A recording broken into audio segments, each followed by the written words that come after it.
Let's start off another Rogue Legends campaign, and this time we're gonna start this campaign off with a little bit of a rant because we're gonna be playing on update 47.1, and this is an update which brought some interesting changes. Ninja Kiwi attempted to fix Rogue Legends and address some of the problems, and I feel like they did for some, but for the most part they actually might have made things worse. So first off, let me tell you guys what the setup is going to be. We're going for the Essence of Dreadloon, which is gonna make all monkeys count as all categories, and then we're gonna combine it with this one, the Unspoken Heroes. This one makes all support monkeys have a 1 in 10 chance to crit for 250% damage, and because we have the Dreadloon artifact, everyone is gonna have a 1 in 10 chance to crit. So let's go like this. That's the only reason why we're running Geraldo. Oh my god, this looks like a very long map until you can get to the final boss. What's the shortest path that we can take? I see a path with like 5 or 6 encounters, I think. Yeah, I see a path with 6 encounters, and that's exactly the one that we're gonna take, and this is gonna be exclusively because of changes happening in update 47.1. So first off, let's see what the boss is gonna be. That is Bloonarius, and this is gonna be the nerfed Bloonarius, which I absolutely love. Alright, so first things first, let's hit the campfire and let's recruit a monkey because there's nothing to enhance at this point. Being a 220 Heli for 2.6 doesn't seem too bad, and a 300 Alchemist doesn't seem too bad either, so I think let's go for the Heli. This seems like the safe choice for the early game. So in case you guys don't know, the problem with Rogue Legends initially at launch was that it was just simply too long, or at least one of the problems. A single campaign could go like north of 10 hours easily, and you know, my first campaign was 7 hours, but I only took like the shortest routes. And so the way that Ninja Kiwi tried to fix this is by reducing the total amount of rounds played by 30%. Now, even though that sounds good on paper, what actually happened is a little bit different. So while changing the total amount of rounds by 30% and reducing them, what they did is they increased the scaling of one single game. So we're just gonna finish this one. This is, by the way, round 6 out of 6. So as you guys can see, we are starting a little bit easier. We're starting from rounds 2 to 6, but the scaling has been changed. And as you guys can see, we're now playing rounds 4 to 10. So the way that the scaling goes is you're going from the bottom, you're adding 2 rounds, and on the top you're adding 4 rounds. The problem with this is that yes, even though they reduced the total number of rounds played by 30%, now the scaling is much crazier than it used to be. Now this is not my first campaign on update 47.1. It's actually my third, and I lost, and especially a painful loss was the first campaign, because this is where I started realizing the problems that Ninja Kiwi essentially created by doing this sort of a switch up with the rounds. And it's that even though you're reducing the rounds by 30%, because the scaling is so crazy, I was facing DDTs and 45 DDTs and everything like that on stage 1, which is absolutely insane. Stage 1 is way too early for you to be facing things like that, and it's just a run ender right off the get-go. So my reasoning was that yes, now I'm going to be taking all of these longer paths now because the game is a little bit shorter, right? And I did that, and actually I got punished for taking the longer paths. So now we are back to just taking the shorter paths again, but not because it's going to last too long, but because you're going to get punished on those if you go for the longer path, right? Because you're going to be facing these more tougher Bloons. Now with all these changes, I actually want to address the good things coming out of update 47.1, and it's that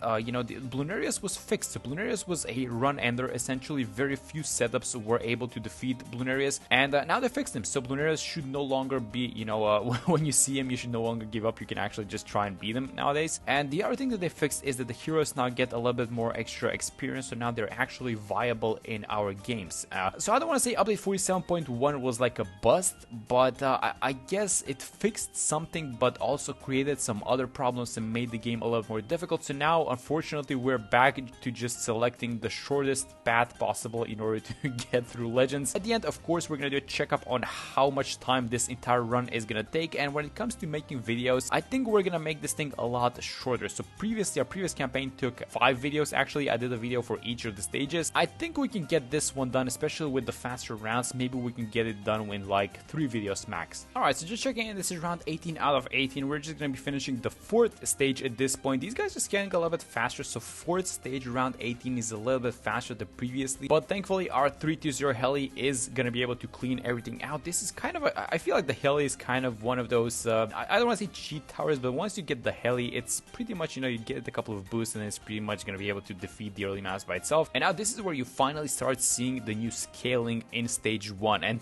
this is essentially what in the long run is gonna create a lot of issues. Let me actually try and do this. I've never tried the Beast Handler, but I want to try the dinosaurs. We have a 010 already, so let's see how this one can do. And then what else? I mean, I guess get the fish, because why not? Have the fish like, oh, wait a minute, let's get something. I think we're gonna do attack reload, actually, because we have the crit one, so let's get all of our towers a little bit extra attack speed. Let's have the fish like this. And I've been talking for like at least a couple of encounters at this point about the changes, but I'm just gonna end it off with one last thing, and that is that there is apparently a memory leak with Rogue Legends, and you guys can see that we're dropping frames like crazy. Around 18, 19, and just like 1 or 2 MOABs should not be an issue for any, I guess, device to handle. But if you're encountering this, just know that it's probably not you, and it's likely the way that just the game is running. So I expect this to get fixed as well, but I just wanted to mention that as well. And this mini boss is pop the mini boss as many times as possible. So I don't think 50 is happening, just being realistic over here, but I am hunting for at least a common artifact. So let's try and get to 20, and then if we can get more than 20, that's gonna be amazing. Oh my god, look at what it's giving us, a 400 Orca. So now my question is this guy gonna be able to latch onto the boss? This can be the best or the worst decision. You know what, I'm gonna take a risk. I'm gonna take it, then we're gonna be placing it when Bloons reaches the right side of the map. I could sell the heli right now and get the Orca. Do we do that? Let's actually do it. Let's take the biggest risk ever.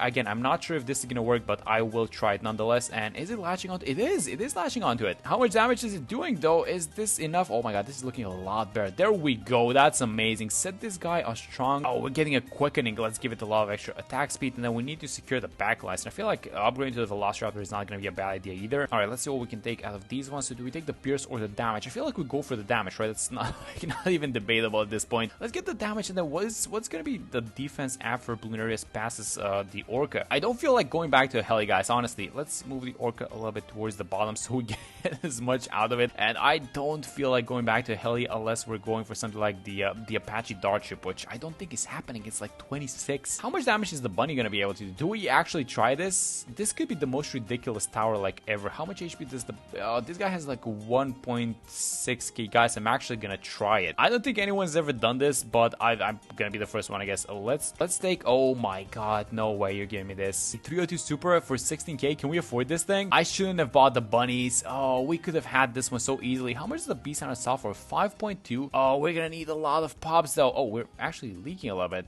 I think we should intervene with the heli like right now. Oh no, he started summoning ceramics, but we got the common artifact, which is good. And then the next one is at how many pops exactly? 35. All right, I mean, let's get the Jerry's virus at this point. Only a 030 Velociraptor though. This thing is doing an insane amount of damage. It's a little bit surprising, I'm gonna be honest. Let's get the heli actually, because why not at this point? Let's have it on follow mouse. It's gonna do some damage, not too much, but it's gonna be like fine, I guess. 8.6k. This guy sells for 3.4, and then this guy's for 2.8. So again, not enough money. Can we get like one more pop? If we get one more pop, we might have the money if we sell both of these guys. Am I doing the math correctly? Oh, I'm $100 off. That's ridiculous. Oh yikes, this is not good. I mean, we do get it. I'm gonna place it towards the end. Is this guy gonna do something? I mean, he is critting. He can't crit pretty hard at this point. I mean, the ending was kind of ridiculous, I'm gonna be honest, but we did get our common artifact, and I don't feel like, maybe it would have been possible to get the next one, but I'm not exactly sure because the Sun Avatar is super expensive. So I think, I mean, just get basically anything at this point. Yeah, 35 pops for the rare artifact. I'm not exactly sure if this was possible. Maybe, but I'm super happy with the common one as well. Yeah, there we go. So a score of 26. Not too bad, honestly. Maybe could have bumped it, a couple of pops as well, but let's see what we get. Homebrew Alchemy, I like this one a lot.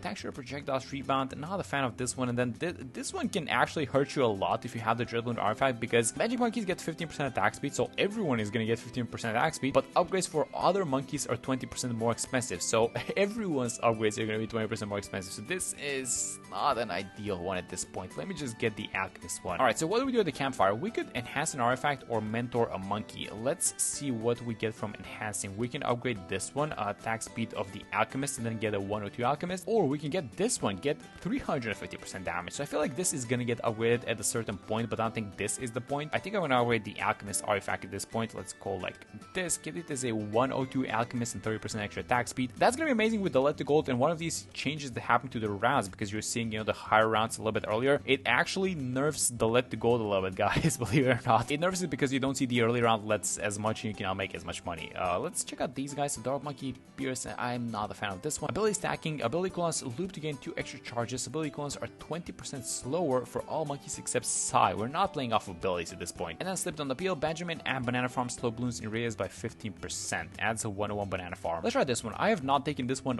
once, so let's get a 101 Banana Farm, and we can use it to slow Bloons down against like an Arctic Wind Ice buff. And this is gonna be the last encounter, so we have a lot of things happening. Actually, we need to remove some monkeys. I wish there was a way to remove monkeys without reaching the limit. So you have to reach the limit first and then remove something. A trick that I'm doing with the heli, by the way, is I'm setting it to patrol points because the heli can pop lead balloons, and if you set it to pursuit, it's just going to keep attacking in the front, and the lead to gold is not going to be able to essentially pop any of the lead balloons and make you money. So what you want to do is you want to set it to patrol points so you keep it away from the lead to gold, so that the lead to gold can actually, you know, make you some money first, and then everything can pop. Yeah, so just like this. So the heli is at the bottom, and then all these lead balloons are getting taken care of by the lead to gold. That's amazing. You know what the lead to gold can be? It can be a farming accelerant. Let's try and get the lead to gold, and then let's just give it a shot by buying a marketplace. Oh my god, this is like 3,500. That's insane. Alright, so I'm kind of sold on this alchemist. I upgraded to the rubber to gold just to see how much money it's gonna make, and also bought a second marketplace. We have another way to farm as well, which is the action figure. So I'm not trying to, you know, push things to the limit, but because we're playing, you know, these earlier stages, we can actually afford to experiment a little, and so far the experiment is going amazing. But guys, the amount of money that this thing makes is just insane. The only thing that you need is a little bit of time and probably some early game towers, like some very solid tier 3 and tier 4 towers that are very cheap, so they can allow you to do this thing. But yeah, essentially our economy is likely not gonna be a problem, especially if we get some upgrades onto our farms as well. Okay, so let me sell these marketplaces because they're not doing anything, and bam, we actually get the Apache Dart ship. I mean, the setup is really doing well. We were very lucky, but I also want to say that this Drillbloon artifact is absolutely insane. That's about it. I mean, that's pretty easy at this point. And that was the last stage. 2 tokens on this one. We get a shop, and let's see what we get in this shop. Hopefully some interesting ones. Oh, I see like one single rare. Dazing Frostburn. This is the Ice Monkeys, attack 50% slower, but they apply a burn effect. We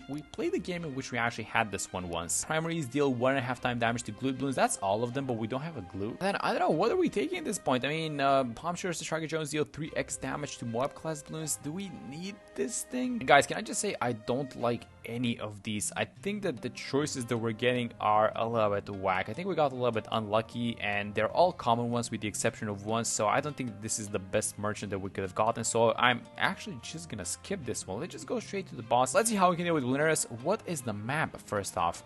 Let's just click on him. This is gonna be carved rounds 15 to 50. I think we can manage. Oh, and just to check in with you guys, we're at about 40 minutes of this recording, so not sure just how long the encounter has been going for, but this is a lot faster than the previous ones for sure. Alright, so let's do our thing. Because we're playing rounds 15 to 50, we can actually, believe it or not, we can farm a little bit. So I'm gonna go like this, and I'm even gonna start with the lead to gold because I want to greed out a lot. And then I'm also gonna be placing the tag here towards the back because the boss is Bloonarius, and we can go for the blade maelstrom, so each time there's a skull we can just essentially use the maelstrom ability. Oh wait a minute, these balloons are a little bit faster. I don't think I'm gonna be doing the action figure honestly, but we do need to get some boss damage going, so maybe we farm a little bit harder at the start, get a marketplace going. I know this is not the way that you're used to seeing this, but the Bloonarius is super slow. We have a lot of time to deal with him, and actually we might even want to use something like the tag to get the damage going onto him. I don't know guys, a lot of options at this point. We're gonna get the tag unlocked on the next round, so I intend to use it. I think I'm gonna place the tag right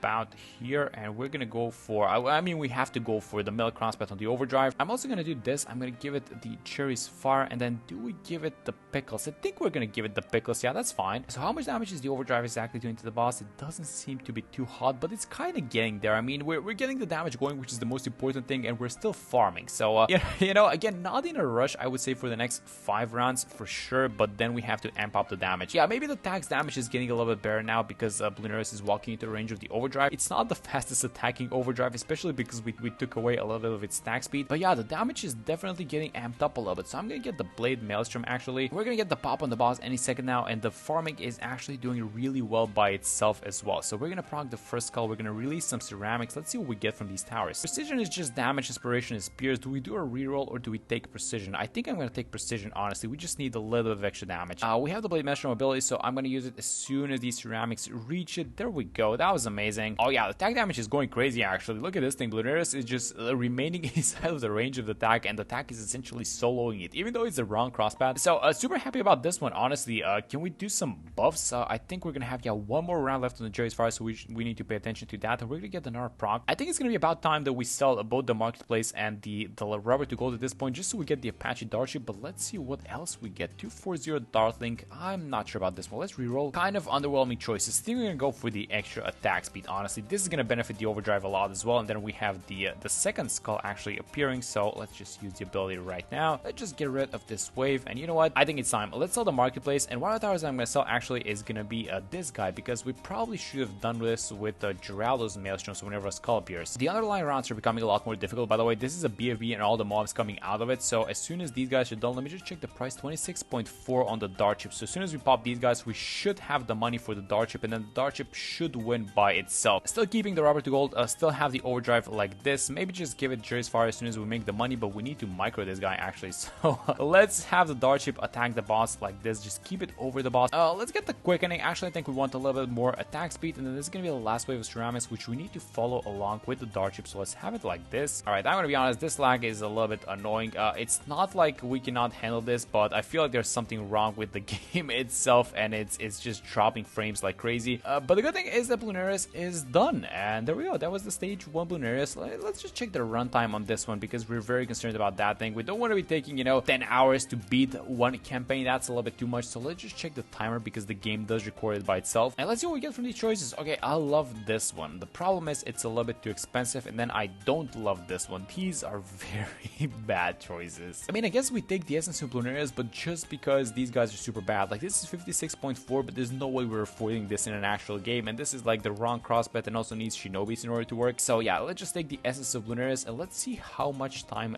this run took us. We're not gonna be extracting anything, so let's just hit skip, and let's check the stats on stage 1. 49 minutes for stage 1. That's actually really acceptable. I would want to lower it a little bit more, honestly, just at least in comparison to the previous ones. This is a lot faster, but I would want to get this thing a little bit lower as well. But this is good progress being made.